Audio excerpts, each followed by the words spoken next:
Last week's teaching ended with the announcement of the coming of a famine that would affect the entire Roman world. This would fall during the first years of the Emperor Claudius. It also coincided with the time that Agrippa ruled as king of Israel from 41 to 44 CE. Our reading this week opens with the execution of the Apostle James and ends with the death of King Herod Agrippa I. Acts 12, 1 and 2. It was around this time that King Herod began arresting and persecuting certain members of the Messianic community, and he had Yaakov, Yochanan's brother, put to death by the sword.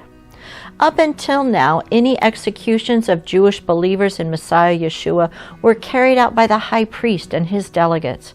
Saul's authority to persecute believers came directly from the high priest. It was strictly a Jewish religious matter. What was King Herod Agrippa's motivation in having the Apostle James executed? What was the connection to the famine that affected the entire Roman world during his short reign? I'm Brenda Cathcart, and this is the Apostles' Journey.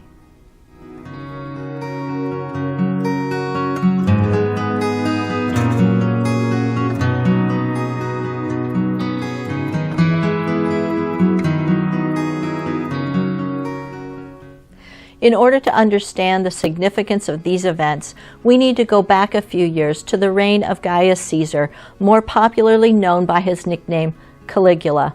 By all accounts, Gaius was the worst sort of tyrant.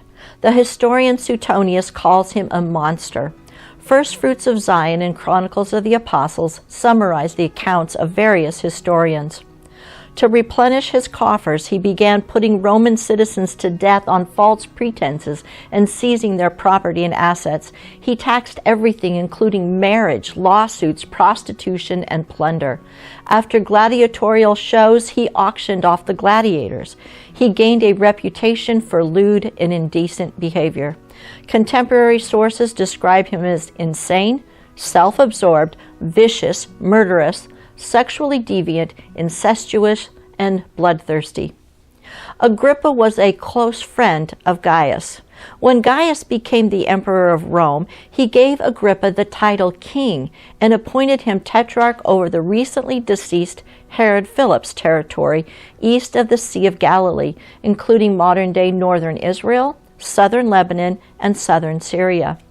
During the 4 years of his reign, from 37 to 41 CE, Gaius became obsessed with the idea that he was a god. He appeared in public dressed as various Roman gods and goddesses, including Bacchus, Mercury, Apollo, and Venus. Ultimately, he associated himself with Jupiter, the father of all the Roman gods, and demanded that he be worshipped as the father of gods. Incidents in Alexandria incited by the Jew-hating governor Flaccus revealed to Gaius that the Jews did not worship him. This resulted in synagogues in Alexandria being closed and the property of the Jewish residents confiscated. In the summer of 40 CE, Gaius ordered that all synagogues and even the temple in Jerusalem display a statue of him as Jupiter. The historian Philo describes Gaius's hatred of the Jews and his campaign to force them to worship him. So great was his inequality of temper towards everyone, and most especially towards the nation of the Jews, to which he was most bitterly hostile. And accordingly, beginning in Alexandria, he took from them all their synagogues there, and in the other cities, and filled them with images and statues of his own form.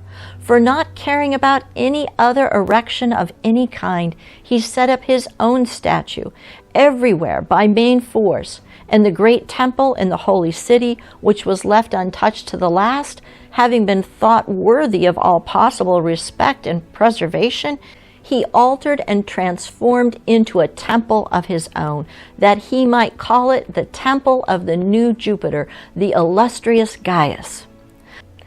The Jews remembered the years of the Seleucid king Antiochus Epiphanes IV, who erected an altar to Zeus over the altar of God.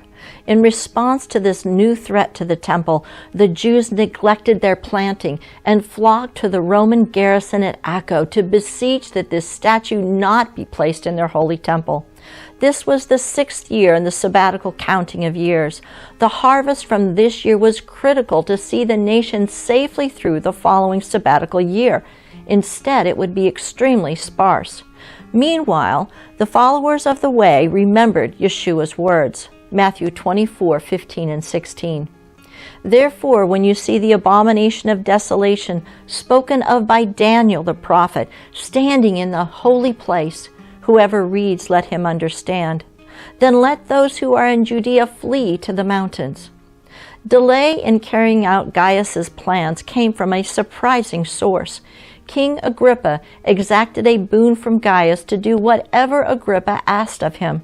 Agrippa asked that Gaius rescind the order, that the statue of himself that had been completed and was on its way to Jerusalem not be installed in the holy place of the temple. Since the boon was given and asked for publicly, Gaius relented, but immediately got around this promise by commissioning a different statue to be built and placed in the holy place. Before this second statue could be completed, Gaius was killed by his guards. Agrippa comes out of this incident as a hero of the Jewish people. Agrippa's popularity is increased when he acts as mediator between the newly selected Emperor Claudius and the Roman Senate.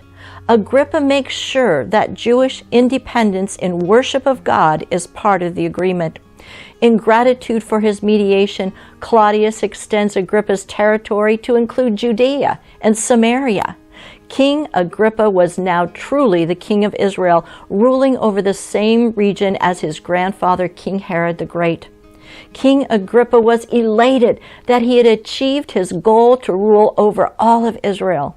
He would now have plenty of resources to satisfy his chosen lifestyle of indulgence.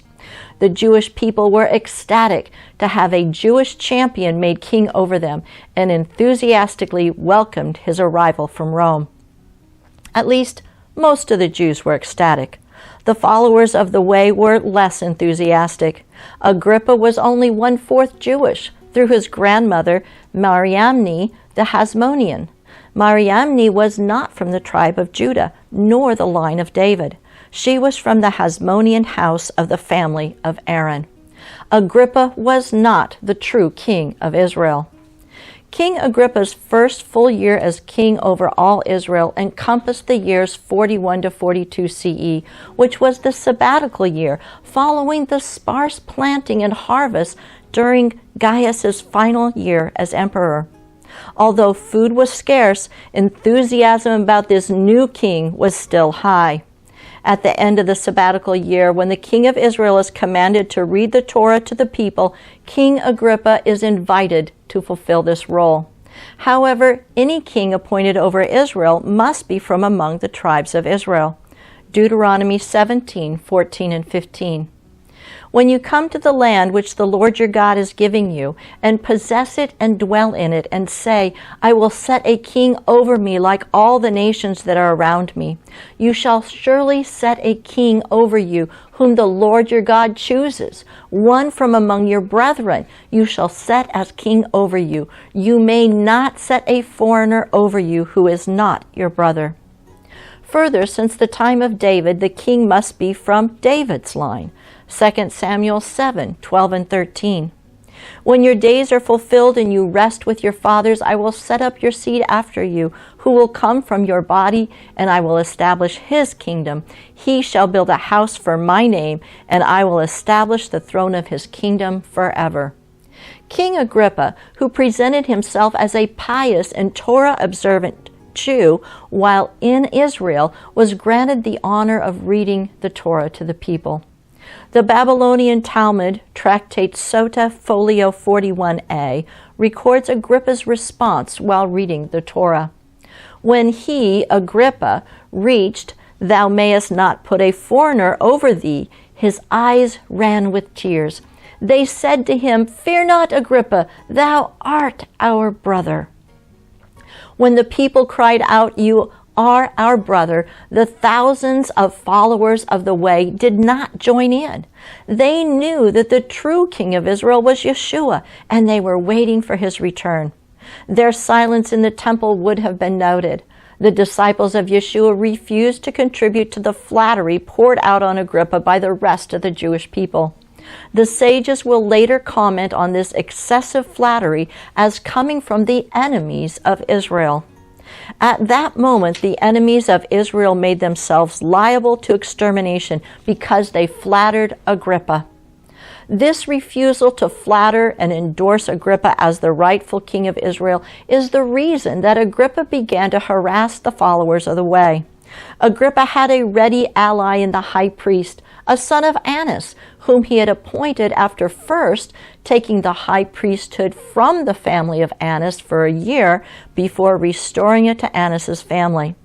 The family of Annas, all Sadducees who didn't believe in the resurrection of the dead, readily participated in Herod's persecution of the followers of the way.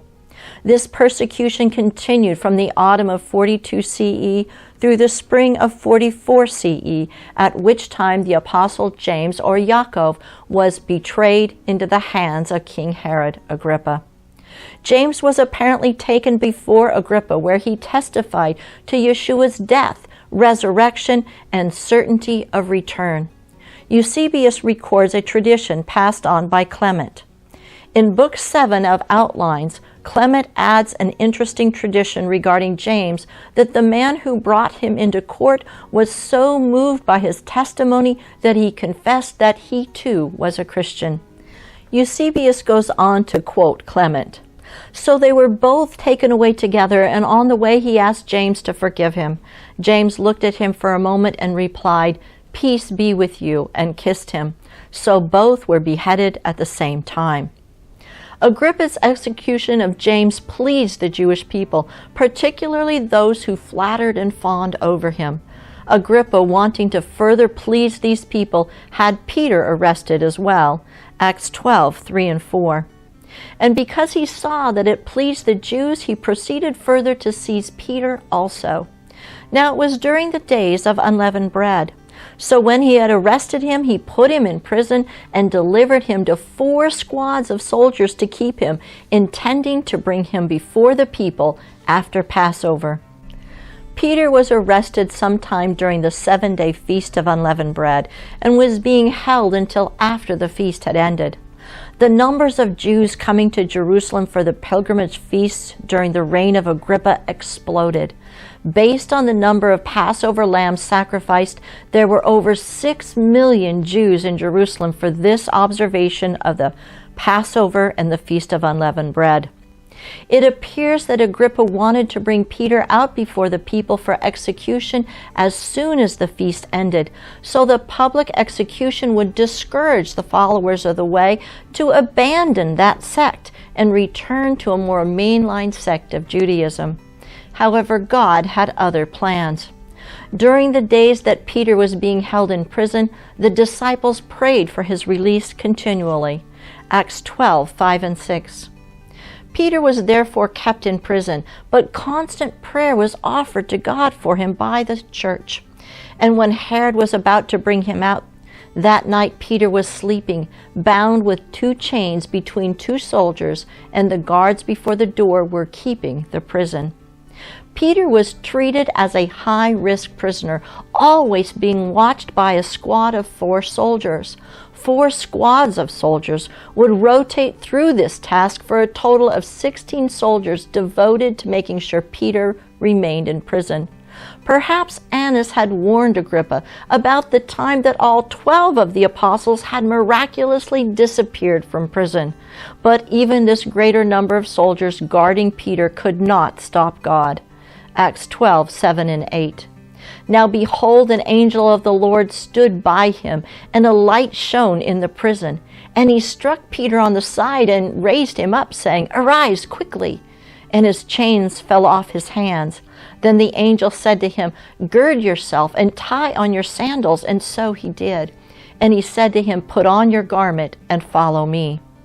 The words the angel spoke to Peter resonate with the instructions God gave Moses for escaping out of Egypt after that first Passover sacrifice. Exodus 12:11. And thus you shall eat it, with a belt on your waist, your sandals on your feet, and your staff in your hand. So you shall eat it in haste, It is the Lord's Passover." Peter at first thought he was having a vision. He followed along mindlessly until they were out of the prison and on the streets of the city. Acts 12:9-11. So he went out and followed him, and did not know that what was done by the angel was real, but thought he was seeing a vision. When they were past the first and second guard posts, they came to the iron gate that leads to the city, which opened to them of its own accord, and they went out and went down one street, and immediately the angel departed from him. And when Peter had come to himself, he said, "Now I know for certain that the Lord has sent his angel, and has delivered me from the hand of Herod and from all the expectation of the Jewish people." Peter probably had several choices of where to go in the city. Disciples would have been living throughout the city. He chose to go to the house of Mary, the mother of John Mark. Many of the disciples had gathered there to pray for Peter. Acts 12:12-15.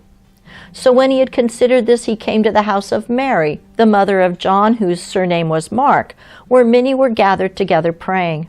And as Peter knocked at the door of the gate, a girl named Rhoda came to answer. When she recognized Peter's voice, because of her gladness, she did not open the gate, but ran in and announced that Peter stood before the gate. But they said to her, "You are beside yourself." Yet she kept insisting that it was so. So they said, "It is his angel."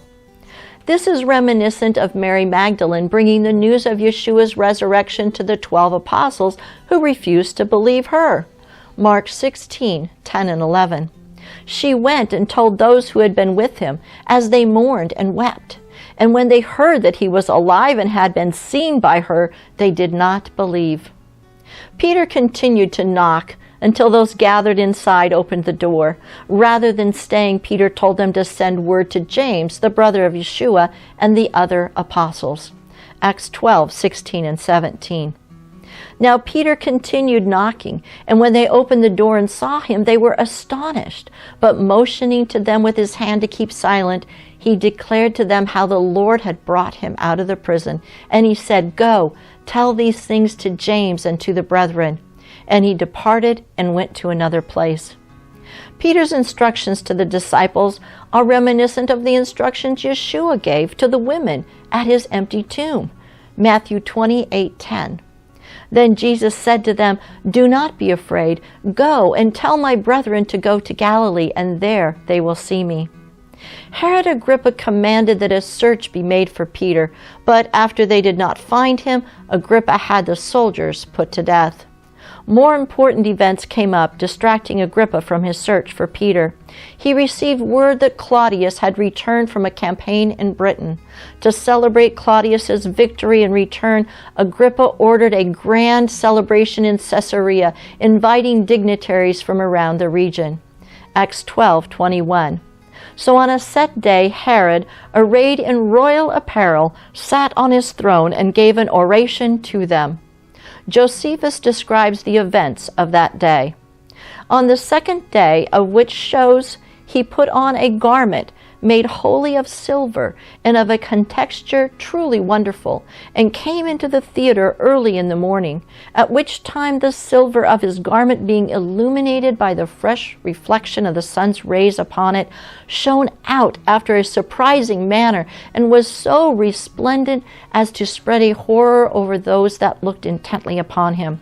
And presently his flatterers cried out, one from one place, and another from another, though not for his good, that he was a god. Agrippa accepted their flattery and acclamations that he was a god, reminding us of his good friend Gaius Caesar, who demanded to be worshipped as a god. Acts 12:22-24. And the people kept shouting, "The voice of a god, not of a man." Then immediately an angel of the Lord struck him because he did not give glory to God, and he was eaten by worms and died. But the word of God grew and multiplied. Herod Agrippa was the last man who laid claim to the title King of Israel. He reigned for a total of 7 years, 3 years over Philip's tetrarchy and 4 years over all of Israel. As a backdrop to Herod Agrippa's reign, the famine predicted by Agabus was in effect in the Roman world. First Fruits of Zion in Chronicles of the Apostles explains. It took place in a series of localized shortages across the Roman world. It had begun in Italy with the mismanagement of supplies under the wicked Gaius Caligula. In the fall of the same year that Claudius took office, the 7th-year sabbatical began for agriculture in the land of Israel, contributing to the shortages in Judea. By the middle of the decade, the Nile flooded heavily. Crop failures in Egypt affected supplies to the whole Roman world. King Agrippa's sole ambition was to be king over Israel and to use his power for his own pleasure. Although he was known in Israel as a generous benefactor and Torah-observant Jew, his behavior in Rome and among the other Roman leaders in the Middle East was anything but generous and Torah-observant. He spent lavishly on his own pleasures without concern for anything resembling a budget. When his popularity with the Jews had them proclaiming him as God, judgment quickly fell. And in the background of all these excesses, there was a famine in the land. When Yeshua the true King comes, there will not be a famine in the land. He will be truly generous and sincerely Torah observant. His care will be for his people and the glory of God the Father, and the Word of God will grow and multiply. I'm Brenda Cathcart for Moed Ministries International. Shalom and be blessed.